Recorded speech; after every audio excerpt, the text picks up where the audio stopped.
And up next, we have Nira. Hey there, this is Devin. Welcome to the show. Hey, Devin, how are you? Fantastic. How can I help? Good. Yes, I actually sent 3 questions, but I think some of them might be answered. But the first question I have is I'm 60.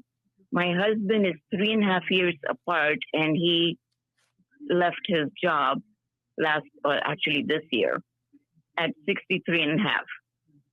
He hasn't applied for Social Security, so we are debating if we should do that when he reaches 67 or we should hang in until he's 70. That's number one. Number two, when I become 62 in 2 years, if I continue to work, will that increase my benefits or does the base stop at 62? No, the earnings never stop contributing to your earnings record.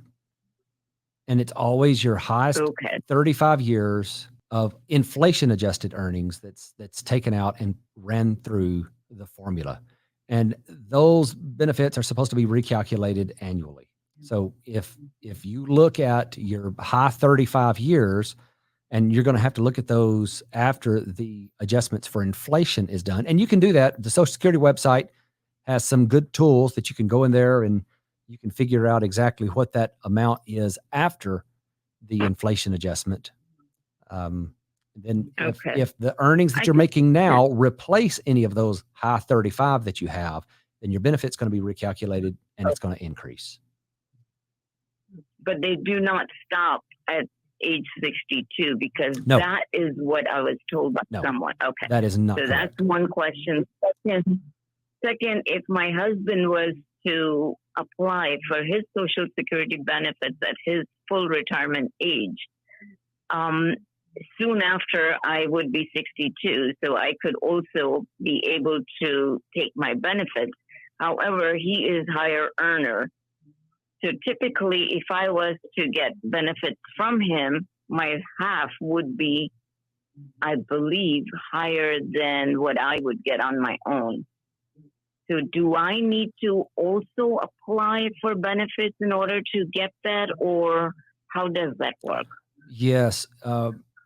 If you want to receive that spousal benefit, that excess amount, you're going to have to file for your own benefits as well. Okay. Yeah. And they will give me that option to pick and choose.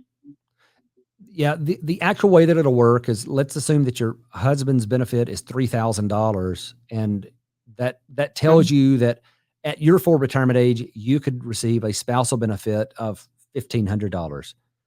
But let's say that you have your own benefit of roughly $1,000. So the way that actually breaks down is you would receive your own benefit of $1,000 plus $500 as the spousal benefit for a total amount of $1,500. Now that's at your full retirement age. If you file earlier than your full retirement age, each of those separate benefits are going to be reduced. I see. So even the half will be reduced. Yes, it absolutely will. Gotcha. So it is wise for me to wait at least until my retirement age. Possibly. It depends on, the factors that you guys have. It's really hard to know. Some of it may depend on the health of your husband. If he's in, if his health is good. He's in good health. Yeah. So, it's really hard to give that type of advice just on a phone call, not knowing. I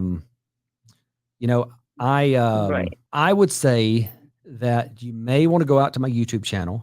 There's a video that I recently published called 5 Smart Reasons to File for Social Security at 62. And so what I usually tell people is, if one of your reasons isn't listed, it may not be a smart idea. So I would check that video out to make a fully informed decision. Okay. And is there any way to communicate via email and get direct input once the further details are clarified or clearer, perhaps? So, right now, consultation. Unfortunately, my consultations are closed. I can't do those anymore, but we do have a resource that's coming out in the very near future where we're going to be able to get people help they need. So if you stay tuned to the channel, that is going to be coming. If you're not on YouTube and you don't subscribe to my YouTube channel, you need to, because that's where I'll make that announcement.